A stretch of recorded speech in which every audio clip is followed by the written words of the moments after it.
Hello, welcome back to Between the Lines. I'm your teacher, Adam Webb. In previous videos, we've tackled the January 2019 poetry questions. We've looked at questions 3 and 4. In the exam, you'll only do one of these questions, either 3 or 4, but we've tackled them both in separate videos. This time, we'll be heading over to January of 2020, and we'll be looking at question 3. In the next video, we'll be looking at question 4. In the previous videos, I did quite a bit of planning beforehand in the video, but this time I think I'll just jump straight into writing the essay. For some students, writing out a plan is very effective, very useful. For other students, once they see a question that they're sure they can answer, they can just jump into it. And once they have their intro, they'll be able to flesh out the essay. So this time I'll be taking that approach. Note, I am not currently looking at the poems. I'm not looking at notes. So I'll be writing this essay in real time.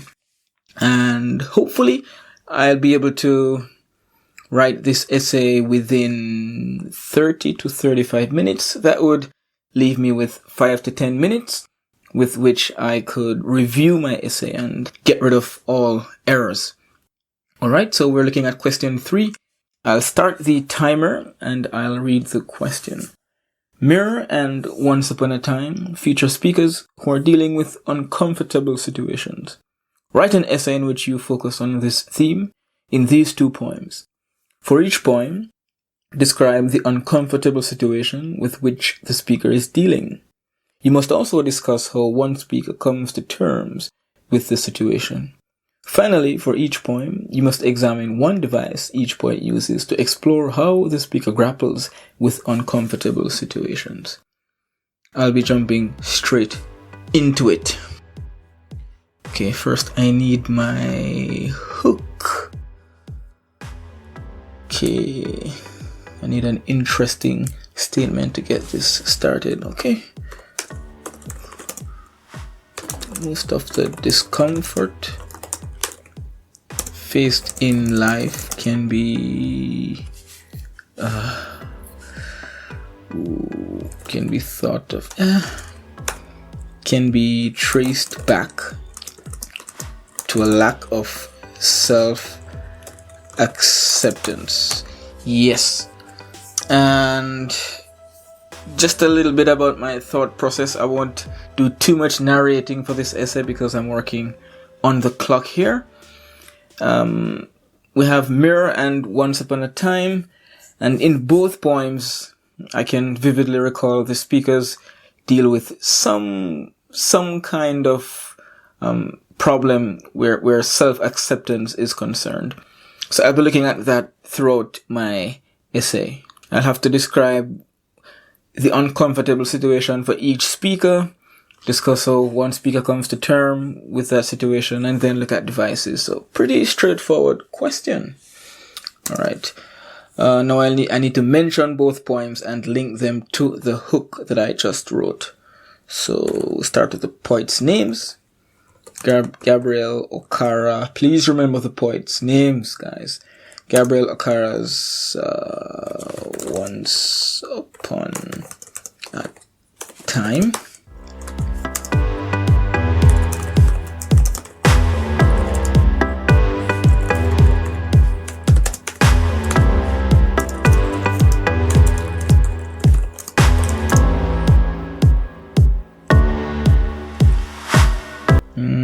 Speakers who struggle to accept.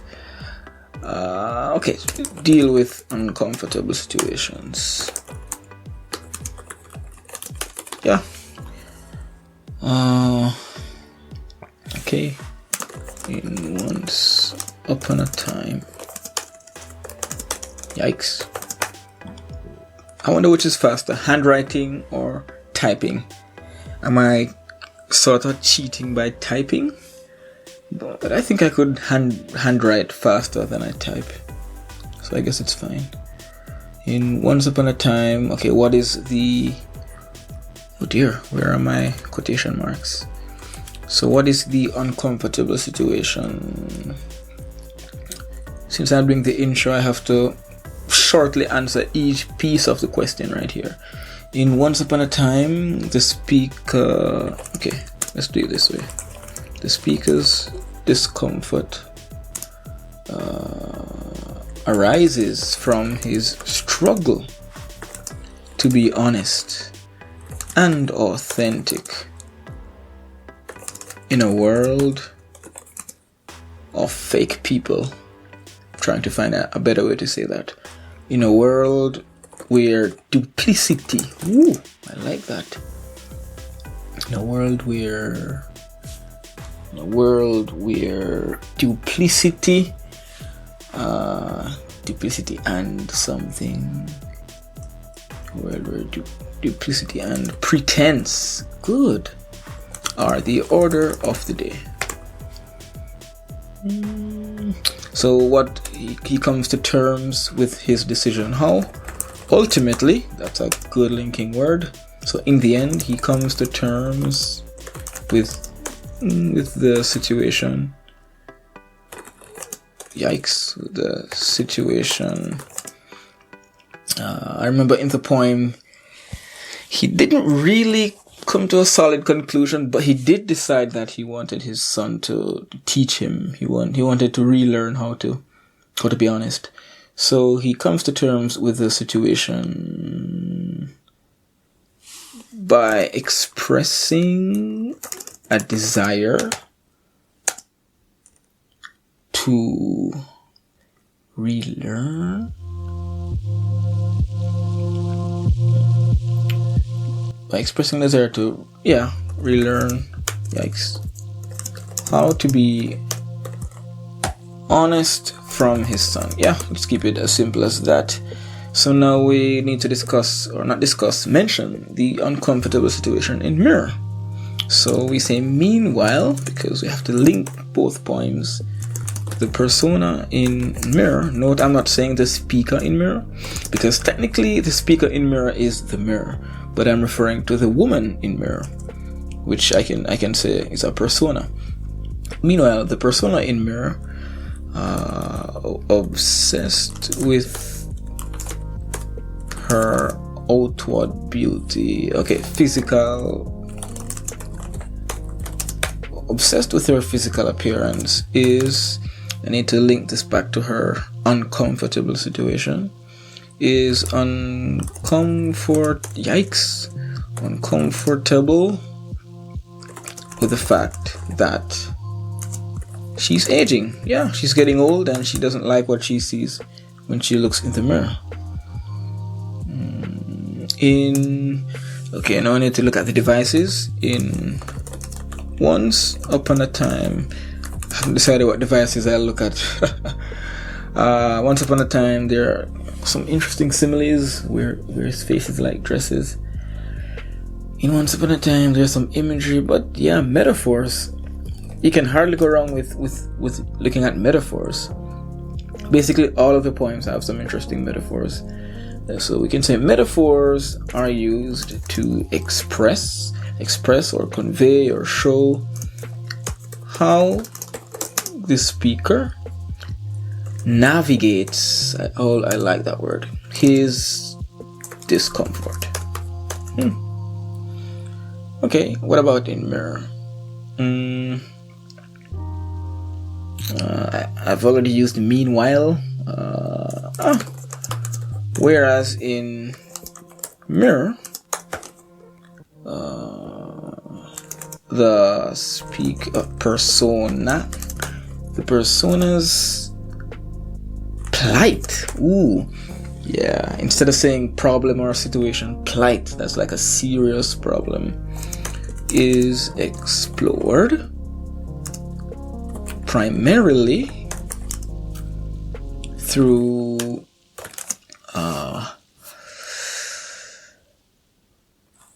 personification. Yeah, that's an obvious one. Personification. Wow. Yeah, the mirror is personified throughout the poem, so yeah, that's fine. Oh, I can actually mention that as the poem is written from the perspective of a mirror. Alright, this is my intro. Most of the discomfort phase. So I have my hook. I've mentioned both poems. I mentioned what the situations are in each poem. I mentioned how one speaker reacts to the situation, or how he deals with it, comes to terms. And I also mentioned the devices used in both poems. So that checks all the boxes. Let's go to stanza 1. So which poem do I tackle first? I'll tackle Once Upon a Time. Okay, so in this paragraph, I need to talk about the situations in both poems. Let's start with Once Upon a Time. Thank you, Microsoft Word. In Once Upon a Time, the speaker... Okay, what is that word? Despairs. The speaker despairs over how the world has kind of declined, Things were good, people were honest, but now, deteriorated. Deteriorated. The world has deteriorated into a menacing, because in the poem, it's not just that people are dishonest, but people are always trying to take advantage of you. People are kind of deceptive and trying to trick you. Yes, menacing. Into a menacing community of deception and treachery. Wow. Is this too dramatic?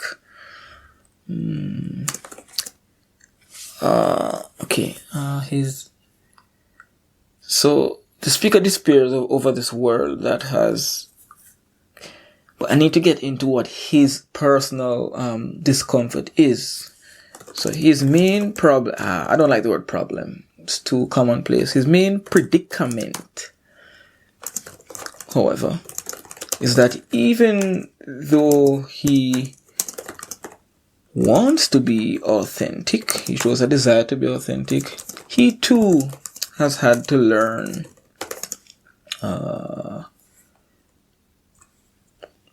to be deceptive in order to survive. Yeah.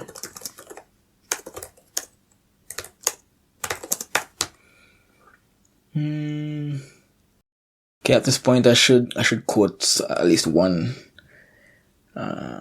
line directly from the text. Whenever you make a statement, always try to back it up with a quotation. So you need to know the poems very well.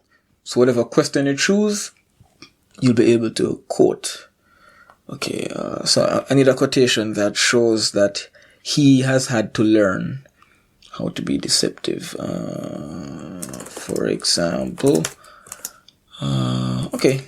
he has learned to wear many faces like dresses. Yeah, that's a good one.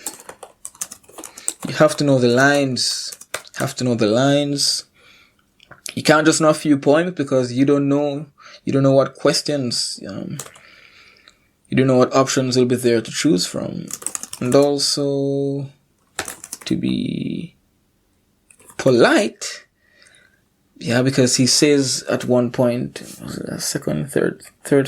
fourth stanza, he says that he has learned to say goodbye when he means good riddance or something like that. So politeness is a part of this deception. And also to be polite and, I like this term, politically correct. Politically correct.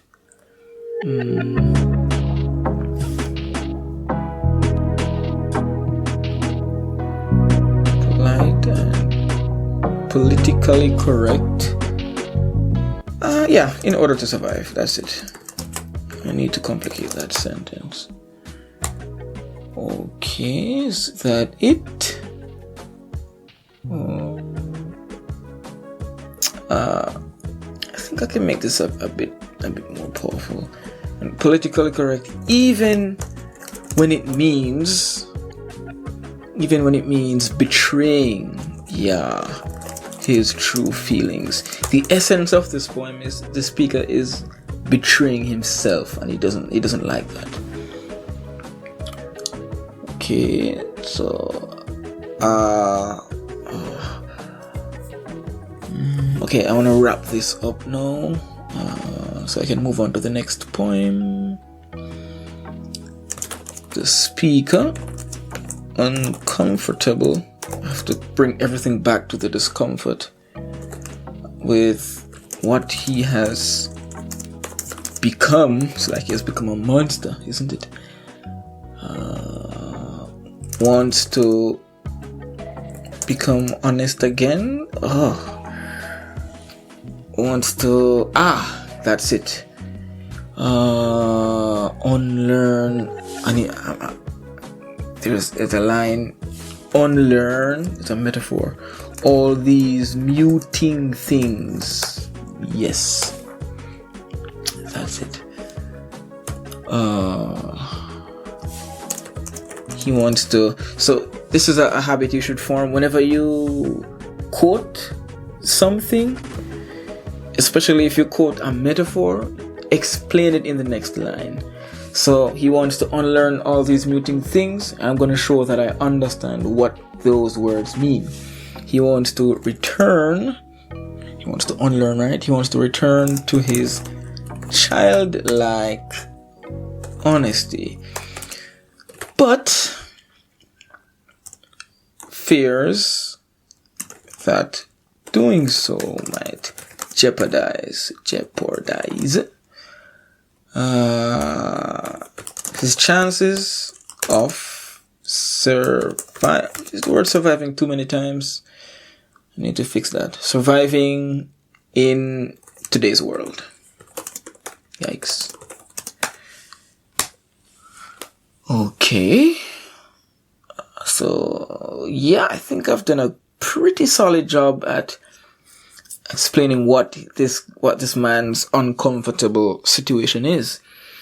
He's stuck in this position where he has to be fake in order to survive, and he doesn't want to be fake.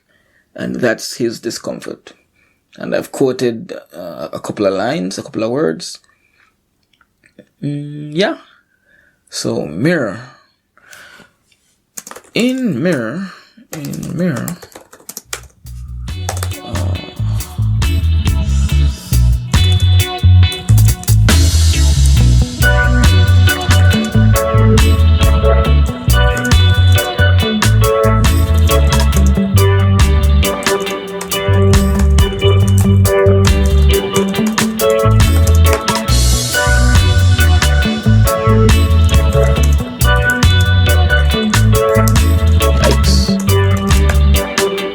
Places her value on physical appearance, and therefore this is getting into the meat of the matter. As her beauty fades with age, she becomes frustrated, increasingly frustrated. She's becoming more and more frustrated, even to the point of lashing out. Lashing out at the mirror. She did break the mirror in the end. At the end of in the second stanza, the mirror becomes a lake, and she splashes her hands in the lake, which means she breaks the literal mirror. At least that's how I read the poem. She lashes out at the mirror. Lashes out at the mirror, in which she sees her reflection. Wow, I have not quoted anything? Well, I did mention that she lashes out at the mirror, which is kind of quoting the poem, so that's good. I think my discussion on mirror here is on mirror is short compared to Once Upon a Time. But yeah, I think I actually answered the question. I did. I'm sure I answered the question for both poems. I've stated what the uncomfortable situation is for this speaker in mirror. She's uncomfortable with getting older. She places value on her physical appearance, and she gets older. She becomes frustrated, and she ends up even breaking the mirror. So that is that sort of thing. Okay, so now I need to talk about how the speaker in Once Upon a Time comes to terms with his discomfort. First, I'm going to open with a general opener for both poems, then I'll zone in on one poem. Since it's a comparative essay, in each poem, the speaker in some way comes to terms with their uncomfortable situation. Now I need to zone in on Once Upon a Time. In Once Upon a Time, the speaker, he did identify the problem in his life, even in his own behavior. The speaker, after having identified his flaw of being dishonest, so he identifies the flaw, looks to his son in an effort to relearn. That's a key word in this poem. How to be honest, how to be authentic. So yeah, I'm talking about how he comes to terms. He comes to terms by looking into himself and realizing that he needs to change. So that's what I'm trying to express here. How to be authentic. The speaker remembers. He wants to relearn. So he's remembering when he was authentic. Remembers that some time ago, this whole Once Upon a Time, perhaps when he too was a child, perhaps is a good word. It's a good word. When it comes on to poetry, sometimes it's good to assert your interpretation. Other times it's good to use words like perhaps to show that what you're saying isn't necessarily the only possible way to look at the poem. So it's good to show an open mind as well. The speaker remembers that some time ago, perhaps when he too was a child, he was able to be himself. Yeah, I don't want to use the word authentic too many times. But even though he wants to, unlearn these muting things, the poem doesn't tell us directly that he does unlearn these things. So I want to make that clear. The poem itself is inconclusive. So while it is not certain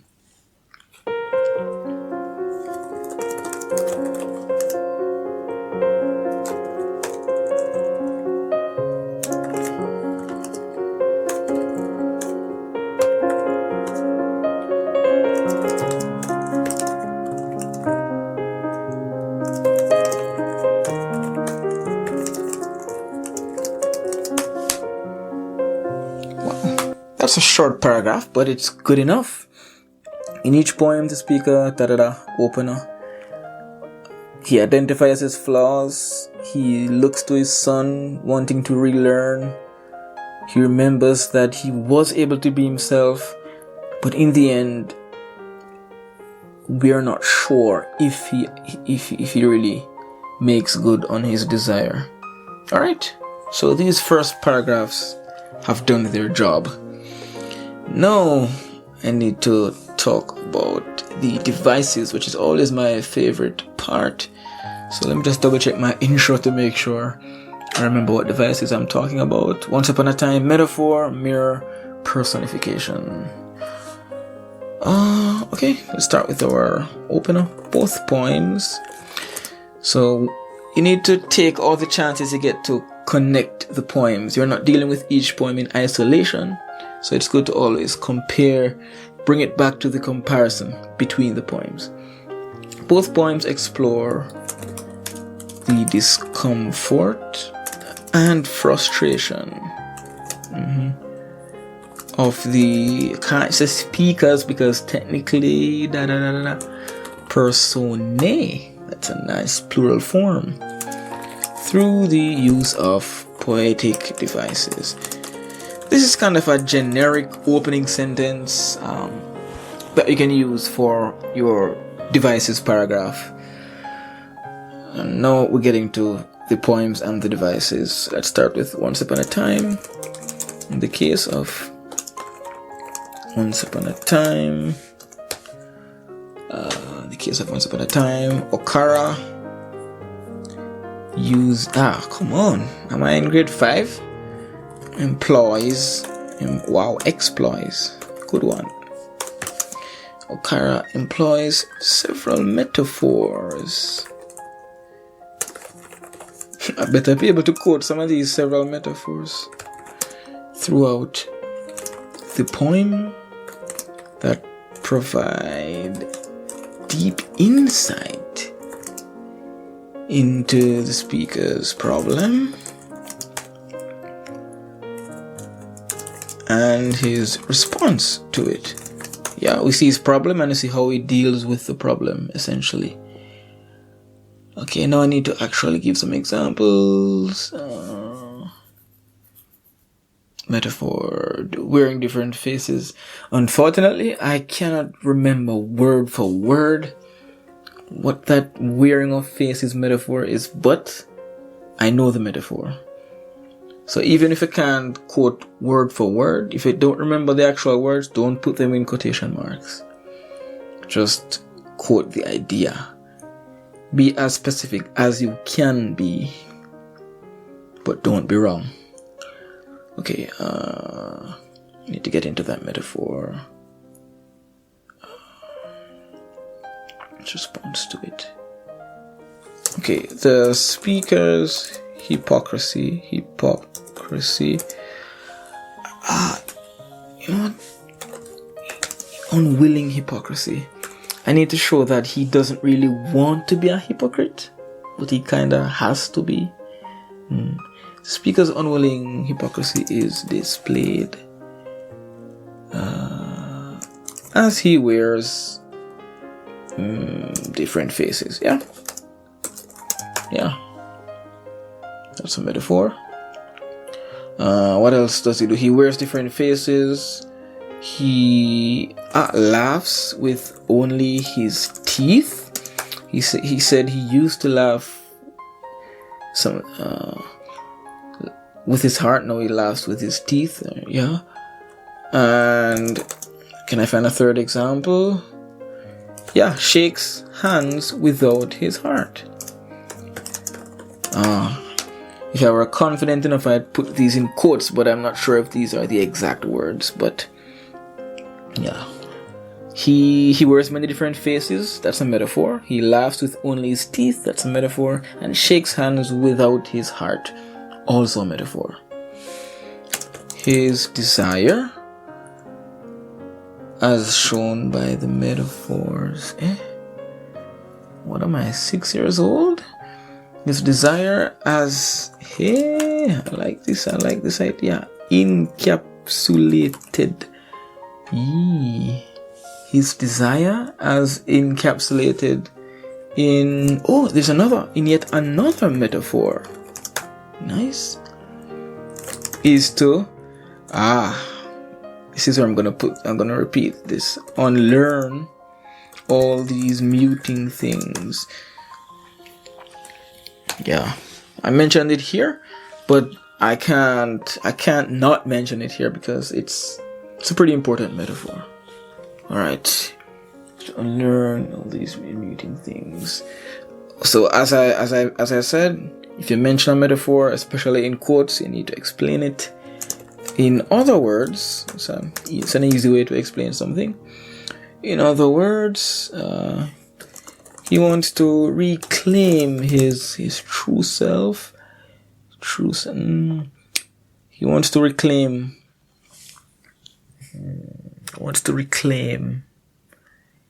his, let's say, real voice. I'm kind of using a metaphor to explain a metaphor. He wants to reclaim his real voice and escape the facade he currently upholds. Yes. Okay. I think I've done a pretty solid job dealing with the metaphors in Once Upon a Time. So now, mirror. Okay, so this is kind of a neat way to connect both poems. Remember, connect the poems. While metaphors can be seen, since I've just mentioned metaphors in the previous poem, while metaphors can also be seen in mirror, the device that most powerfully illustrates. These verbs are good when you're dealing with devices. Illustrate, display, convey, show. Yeah? The device that most powerfully illustrates how the persona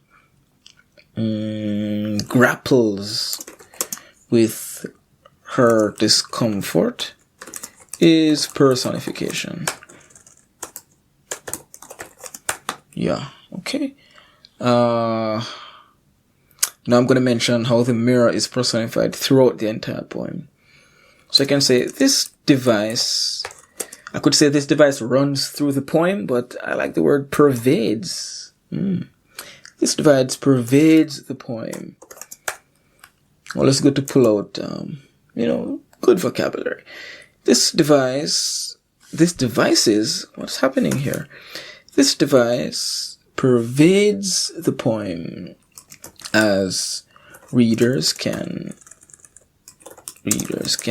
clearly see the woman's, I can't say discomfort again, misery through the eyes of a mirror. Good. Into which she's often absorbed. Good. That captures everything I want to say. So the device pervades the poem. The readers can clearly see the woman's misery through the eyes of a mirror, which means we have personification working, into which she's often absorbed. So she's always looking in the mirror, obsessed with her physical appearance. Okay, I need more details. Okay, I can quote that line where she breaks the mirror. Okay, because I need to show how the device conveys her, her discomfort, her frustration. Okay, the mirror claims, so the mirror is talking, which is personification, claims that this bitter woman, sounds like the Haig, rewards it. Yes, she rewards me with agitation of hands. Rewards it with tears and an agitation of hands, which shows, so I need to explain what this means as usual, which shows how frustrated the woman is as she beholds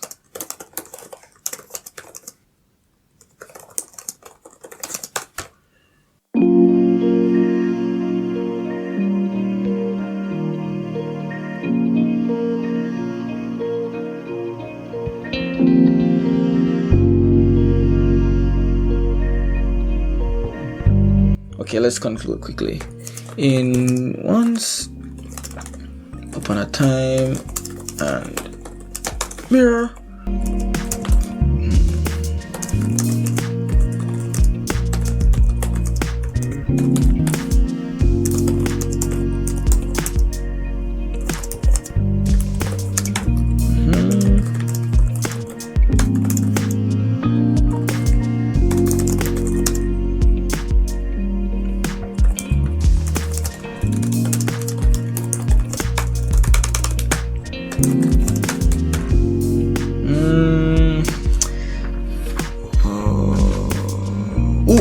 It's a nice word. Respectively to relay. Good.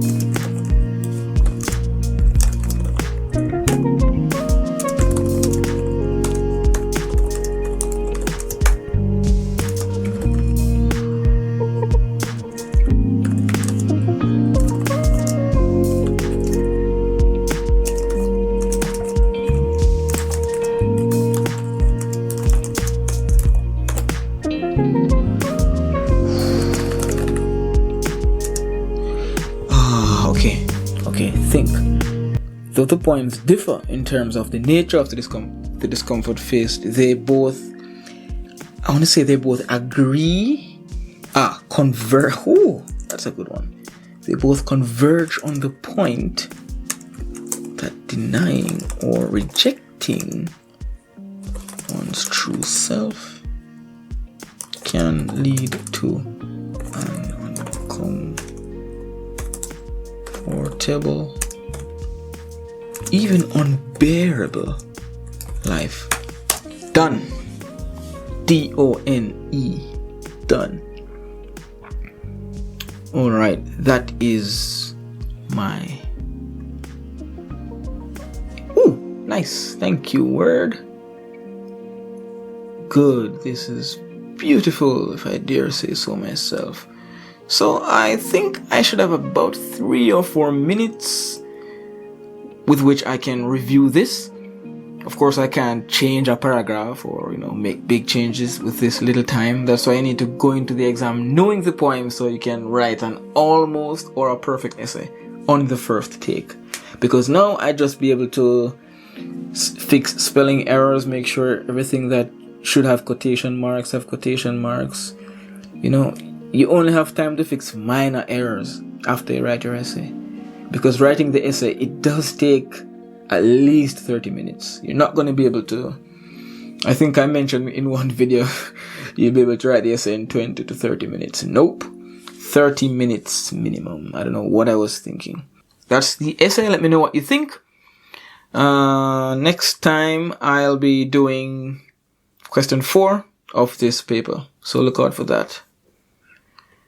Alright, that's it. I'll be pasting this entire essay in the video description so you can check it out. You can reference it. Alright, that's it for now. See you next time.